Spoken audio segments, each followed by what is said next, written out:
Hello प्यारे बच्चों, कैसे हो आप सब। Welcome back to Dwivedi class Prayagraj. मैं सुशील द्विवेदी एक बार फिर से आपके चैनल पे आपका बहुत बहुत स्वागत करता हूं। तो बच्चों, कैसे हो आप सब। आई होप आप लोग बढ़िया से तैयारी कर रहे होंगे, और अगर तैयारी नहीं कर रहे हैं तो बी सीरियस। इस टाइम को अच्छे से यूटिलाइज़ करिए। अगर वीडियो को क्लिक किया है ना तो शुरू से लेकर लास्ट तक देखना। 1% भी कहीं डाउट हो तो मुझे ज़रूर बताना, ठीक है। मैं यहाँ पे आपकी तैयारी बहुत ही बेहतरीन ढंग से होनी, इसलिए बच्चों वीडियो बहुत बड़े नहीं होते हैं, इनको शुरू से लेकर लास्ट तक देखा करें। फिर कोई क्वेरी हो तो ज़रूर बताएं। और अगर चैनल को अभी तक सब्सक्राइब नहीं किया है तो सब्सक्राइब कर लें, ताकि जैसे ही वीडियो डालूँ आपको इन्फॉर्मेशन मिल जाया करें। तो चलिए बच्चों, शुरू करेंगे। आज का हमारा टॉपिक है जिसका नाम है पॉलिनोमियल्स। बहुत ही आसान टॉपिक है ये, और पहले हम इसके बारे में कुछ बेसिक बातें करेंगे, छोटी छोटी बातें। उसके बाद में एक्सरसाइज 2.1 भी आज इसी वीडियो में सॉल्व करेंगे, ठीक है। तो सबसे पहले आपको ये मालूम होना चाहिए कि भाई ये पॉलिनोमियल होता क्या है, ठीक है। तो सबसे पहले हम समझ लें पॉलिनोमियल है क्या। तो देखिए, जैसे इन्होंने यहाँ पे कुछ एग्जांपल्स लिए हैं, पर उससे पहले मैं आपको बता दूँ, आपने 8th क्लास में भी पॉलिनोमियल के बारे में पढ़ा होगा। देखिए बच्चों, ये जो पॉलिनोमियल है ना, ये कहाँ से बना है, पॉली प्लस नोमियल, ठीक है। पॉली का मतलब क्या होता है बच्चों, मेनी, और नोमियल्स मतलब होता है टर्म्स, ठीक है। मतलब इसके अंतर्गत मेनी टर्म्स होते हैं, कई सारे पद होते हैं। पॉलिनोमियल्स को हिंदी में हम बहुपद कहते हैं। वहाँ से भी क्लियर है, बहुत कम, बहु मतलब बहुत से, पद तो पद ही हैं, ठीक है। फ़िलहाल इसके बारे में मैं बता दूं छोटी सी बातें कि आमतौर पर हम पॉलिनोमियल कब कहते हैं। ये कहा जाता है, इसका जो स्टैंडर्ड फॉर्म होता है a0 plus a1x plus a2x square plus dash dash dash an x2 power n, ये होता है इसका स्टैंडर्ड फॉर्म, ठीक है। तो बच्चों, ये जो a0 a1 a2 a3 an आप देख रहे हो, ऑल दीज आर कॉन्स्टेंट्स। ये सभी क्या है, अचर पद हैं, यानी कि संख्याएं हैं, नंबर हैं, ठीक है। अब x की पावर आप देख रहे हो 0 से लेकर n तक मैंने शो किया है। इसका मतलब है कि पॉलिनोमियल में जो x की पावर हो सकती है वो 0 से लेकर n तक कितनी भी पावर उसमें हो सकती है। हाँ, बशर्ते उसकी भी अपनी एक शर्त है, ठीक है। अभी उन शर्तों पर हम बात करते हैं। अब देखिए, जैसे सबसे पहला सवाल तो यही बनता है कि भाई कब पॉलिनोमियल होगा, कब नहीं होगा। याद रखना बच्चों, अगर रूट में कोई टर्म है, वेरिएबल है, x हो, y हो, व्हाटएवर, तो ये कभी भी पॉलिनोमियल नहीं होगा, ठीक है। पर मैं क्या कह रहा हूँ, वेरिएबल, ना कि कांस्टेंट। अगर रूट 5 लगा हुआ है साथ में तो आप उसको नहीं कह सकते कि ये पॉलिनोमियल नहीं है, ठीक है। वो पॉलिनोमियल ज़रूर होगा, क्योंकि वेरिएबल रूट में नहीं होना चाहिए, ऐसा मैंने कहा। दूसरी चीज़, किसी भी वेरिएबल की पावर फ्रैक्शनल नहीं होनी चाहिए, लाइक 1/2, 2/3, 4/5, इस तरह की कोई भी पावर नहीं होनी चाहिए, नहीं तो वो पॉलिनोमियल की कैटेगरी में नहीं गिना जाएगा, ठीक है। दूसरी चीज़, इसकी पावर नेगेटिव नहीं होनी चाहिए भाई, ठीक है। तो ये कुछ छोटी मोटी शर्तें रही हैं। अब देखिए आगे क्या है, पॉलिनोमियल इन वन वेरिएबल। बिल्कुल सिंपल सी बात है, ऐसा पॉलिनोमियल जिसमें एक ही वेरिएबल हो। अब जैसे अभी मैंने एक एग्जांपल ले लिया, देखिए x⁴ x³ plus 2x minus 7। अब आप बताइए यहाँ पे क्या वेरिएबल है, x ही है ना। x के सिवा तो कोई वेरिएबल नहीं है, इसलिए ये पॉलिनोमियल हो गया किस में, वन वेरिएबल में। और वन वेरिएबल कौन सा है स्टूडेंट्स, x है, ठीक है। फिलहाल इन्होंने भी कुछ एग्जांपल्स लिए हैं, देखिए जैसे 2x है, 3x है, -x है, -12x है, ओके। तो आप समझ गए ना पॉलिनोमियल इन वन वेरिएबल का क्या मतलब है। सिर्फ इतना मतलब है कि उस पॉलिनोमियल में वेरिएबल एक से ज़्यादा नहीं होंगे। अगर x है तो हर जगह x ही होगा, y है तो y ही होगा, t है तो t ही होगा, ठीक है। चलिए आगे देखते हैं। तो अब बात आती है कोफिशिएंट्स की, ठीक है बच्चों। इस पर मैं मेन पर ही बात करूंगा, पूरे इतिहास नहीं पढ़ना यहाँ पे। बात जैसे आप देख रहे होंगे यहाँ पे कोफिशिएंट, हिंदी में इसको गुणांक कहते हैं। कोई भी पॉलिनोमियल मैं एक यहाँ पे लिखता हूँ, जैसे ये है 3x² माइनस 7x प्लस 7, ठीक है। अब जैसे आपसे कह दे कि x what is coefficient of x², यानी कि x² का गुणांक क्या है। बिल्कुल सिंपल सी बात है बच्चों, x² के साथ में जो भी नंबर है ना वही उसका कोफिशिएंट है, याद रखना। अब ऐसा भी हो सकता है कि यहाँ पे जैसे 3 है, कहीं ऐसा भी हो सकता है कोई नंबर ना हो, ऐसे हो सकता है ना x² प्लस 3x माइनस 7 या कुछ भी, तो भाई यहाँ के लिए क्या बताओगे, तो 1 बताओगे, बिकॉज 1 तो हर जगह होता है, ठीक है। तो इस पॉलिनोमियल के लिए ये जो ऊपर है एक्स स्क्वायर का कोफिशिएंट क्या है, 3 है। अगर x की बात करूँगा तो आप देखोगे कि x के साथ मल्टीप्लाई में क्या है, यहाँ पे क्या है -7 है ना, इसलिए इसका कोफिशिएंट क्या है बच्चों, -7 है। यहाँ पे x का कोफिशिएंट क्या है, 3 है। अगर आपसे पूछा जाए कांस्टेंट टर्म क्या है यानी अचर पद क्या है, तो यहाँ पे 7 है और यहाँ भी -7 है, ठीक है। तो आप समझ गए ना कोफिशिएंट क्या होता है, कांस्टेंट टर्म कैसे निकालते हैं। चलिए आगे बढ़ते हैं। हाँ बच्चों, बात होती है डिग्री ऑफ पॉलिनोमियल, किसी पॉलिनोमियल की डिग्री क्या होती है। तो हमेशा याद रख लीजिएगा डिग्री ऑफ पॉलिनोमियल में क्या होता है, मैक्सिमम पावर ऑफ वेरिएबल। किसी भी पॉलिनोमियल में वेरिएबल की जो सबसे बड़ी पावर होती है ना बच्चों, उसी को हम डिग्री कहते हैं, याद रखिएगा। अब जैसे ये एक एग्जांपल दिया हुआ है, देखिए x⁵ माइनस x⁴ प्लस 3, तो बड़ी पावर कौन सी है, 5 ना, इसलिए इसकी डिग्री क्या है, 5 है। अब देखिए डिग्री है तो मैं पावर देखूंगा, पावर किसकी, वेरिएबल की। ऐसा नहीं कि कोई कांस्टेंट बगल में +13 लिखा है, आप कह दो 13 सबसे बड़ा है इसलिए वो डिग्री हो गई, नहीं। मैंने डिग्री क्या बताया है, maximum power of the variable in a polynomial. किसी भी पॉलिनोमियल में x या y की फॉर्म में जो होगा, उसमें जो सबसे बड़ी पावर होगी उसी को उसकी डिग्री कहते हैं, ठीक है। डिग्री समझ में आ गया।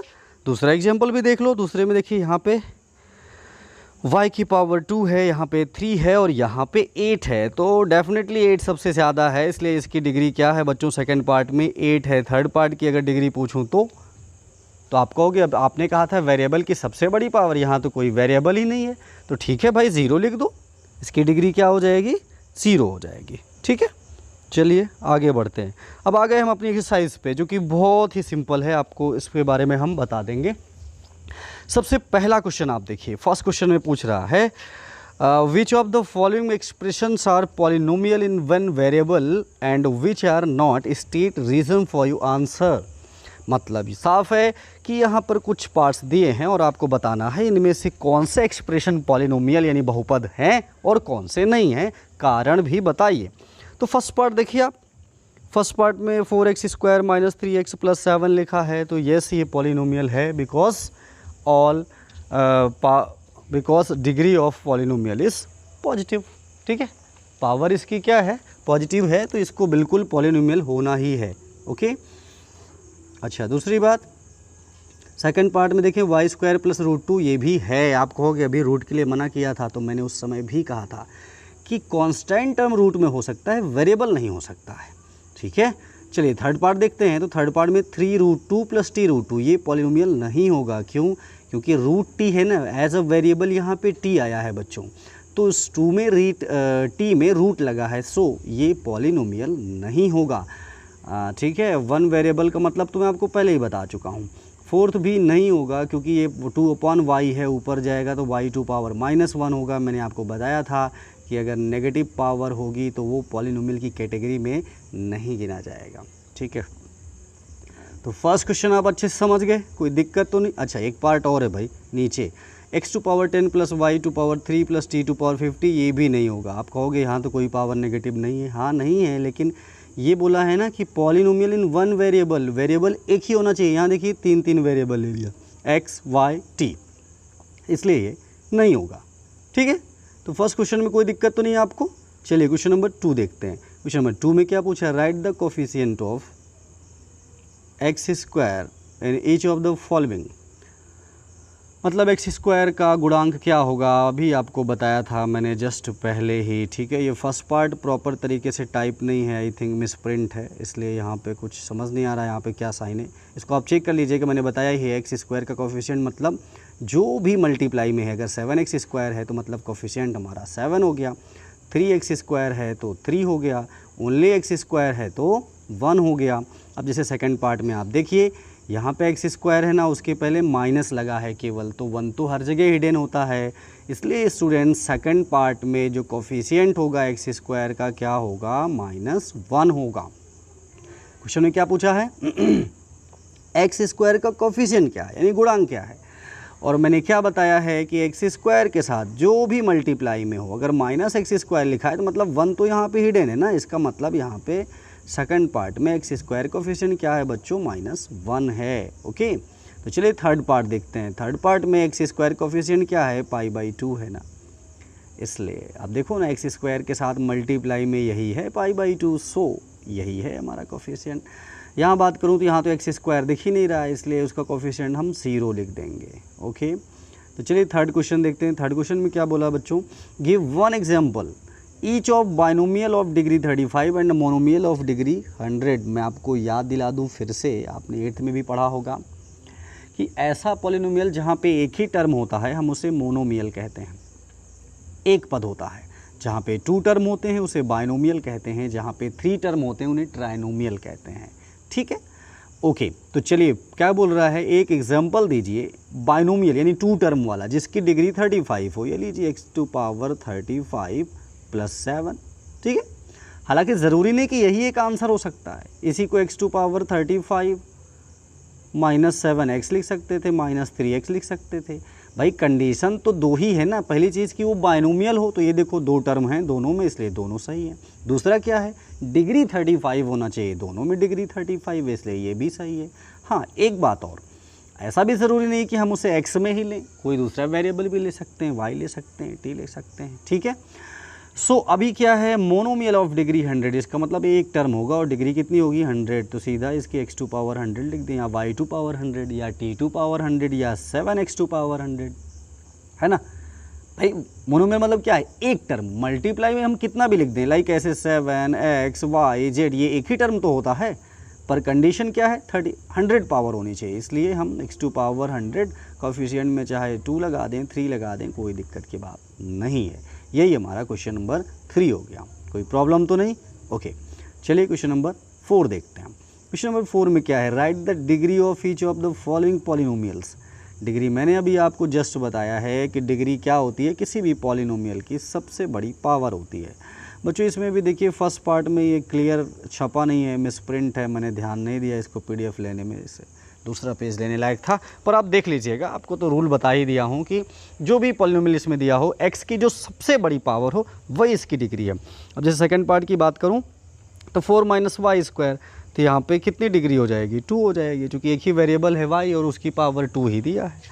इसकी थर्ड पार्ट में बात करूँ तो 5t - √7, यानी कि देखो बच्चों 5t है तो डिग्री तो यहाँ होती है ना, तो यानी कोई पावर नहीं है तो वहाँ पे 1 एज्यूम किया जाएगा, इसका मतलब इसकी डिग्री 1 है, और यहाँ कोई वेरिएबल ही नहीं है तो इसकी 0 डिग्री मानी जाएगी।